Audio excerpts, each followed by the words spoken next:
And welcome back. Well, each year, BronxNet and BronxWorks teams up to take a winter dip and raise awareness of homelessness in our city. Well, joining us now to share a little bit of those details about taking the plunge is Ken Small, developmental director at BronxWorks. Try saying that twice, you'll always mess it up. We welcome him to the show, and as always, good to have you. Darren, it's good to be back. Thank you. And on a very serious note, I mean, last week was a very serious time in terms of the weather, frigid temperatures across New York, and a lot of concern about the homeless. Right. Front and center, you know, let's talk about that for a second. The work that's being done, because there's a law that's actually out there that really deals with getting people indoors in temperatures like this. In brutal weather like the weather conditions that we've had since December 25th, Christmas Day, one of the mandates that the city and the state have is if there are people on the street, that we have an obligation to find a warm and safe space for those folks. And BronxWorks is the organization that has the Homeless Outreach Initiative that serves the borough of the Bronx, and our homeless outreach team is always active, but in particular in extreme weather conditions like the conditions that we've faced over the course of the past 2 weeks. And as a result, the BronxWorks Living Room Safe Haven facility, we've been able to get a lot of folks who had been on the street, off the street, into that location, as well as into other sites that BronxWorks oversees and sites that other collaborating organizations oversee. Were you, from your glance, did it look like there's more out there this year as compared to last year, or how are things looking? I think the real concern is not what it looks like from one year to the next, but what can we do to make sure that we can get those who are on the street in very difficult conditions off the street. And I think, as usual, our homeless outreach team has done a very good job in that regard. And many of our partners that we've worked with, they've also been extremely helpful toward that end. It's always a challenge, and it's not just this time of year, but conversely in the summertime when the temperatures are extremely hot, we look to do the same sort of thing. So for us, whether the weather conditions are extremely hot or extremely cold, we're looking to get those who need help off the streets and into a safe space. Speaking of weather conditions, obviously the weather conditions are cold, and during this time of year it's cold, January, February, but there's a partnership that you have, and we have with you guys in terms of dealing with this. And Orchard Beach is the site for... Orchard Beach. Yes, is the site for taking a dip in the fight against homelessness. And it's a partnership, of course, between BronxNet and BronxWorks. Share with those who may not know a little bit about it, the history behind this. Well, it's something that began back in 2015, and BronxNet Executive Director Michael Maxnaby confirmed with BronxWorks Executive Director Eileen Torres, and folks wanted to do something about this issue, the issue of homelessness, and they wanted to raise awareness of the issue. And we saw the polar bear plunge as being an opportunity to make that happen. And I know for a lot of people it's like, what does dipping into Long Island Sound have to do with homelessness? But part of it is to raise awareness. Another part of it is also to have folks do something to help support those who may be vulnerable.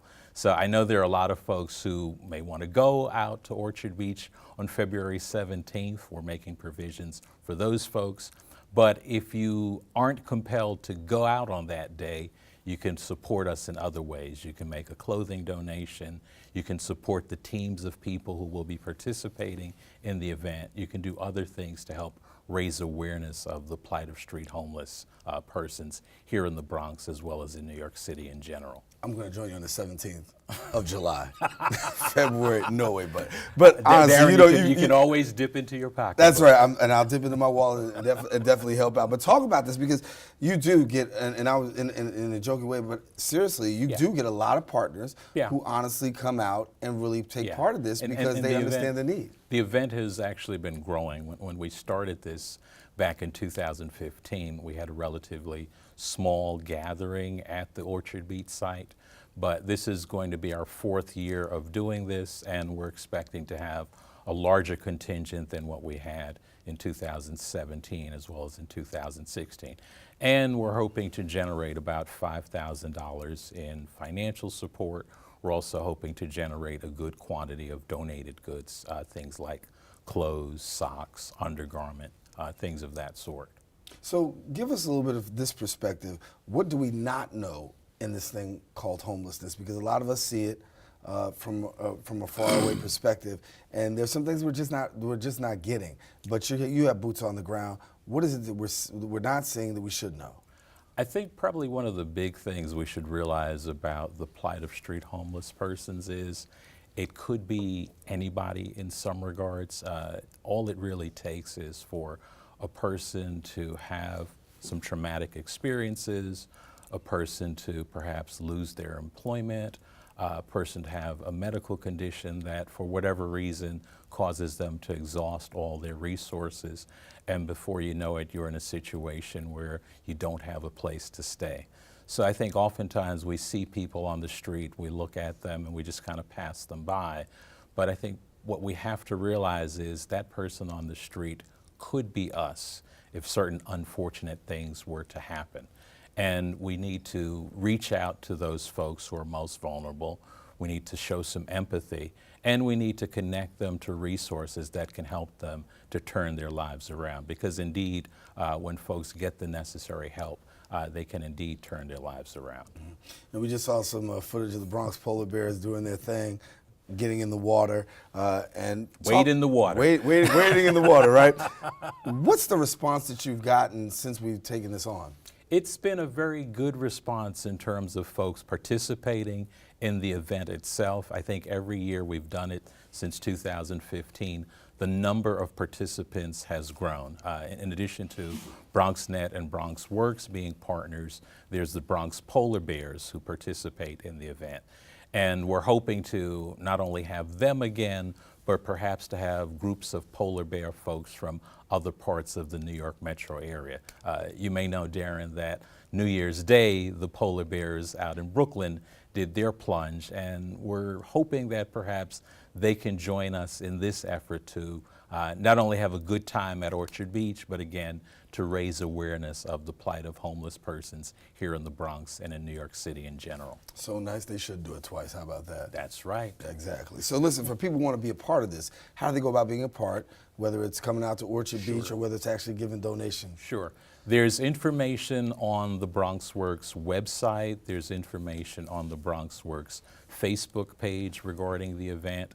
And if folks want to call BronxWorks specifically regarding the Dip Against Homelessness, they can call area code 646-393-4002.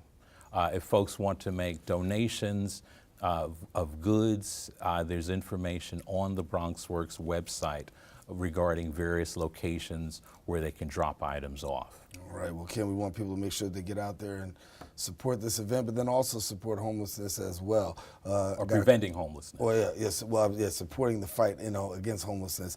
And as we said, there's a lot of champions out there as well. Yeah. And, we were talking about budget with Assemblyman Bracciardo before, and sometimes, that budget cut can really be a real challenge for you, but you guys have been able to really manage, in spite of all the budget challenges that we've had in the state, to provide some real adequate services. It's always a challenge. We do our best to manage the resources that we have, and we do our best in terms of working with our elected officials and other funding sources in order to continue to secure the resources that are necessary to address this very critical need. All right. Well, Ken Small is the Development Director at BronxWorks. Thanks so much for coming and sharing with us. And, of course, we'll continue to promote getting ready for February. And if you can't go out, certainly you can make a donation and help in the fight. Ken, good to have you. Same here. Thank you. Happy New Year. All right. Listen, taking a quick break. Want you to stay with us. We've got more show coming up right after this. When we return, we're going to go front and center in the world of politics, take you down the pike to Washington, D.C., and let you know the latest with our political analyst.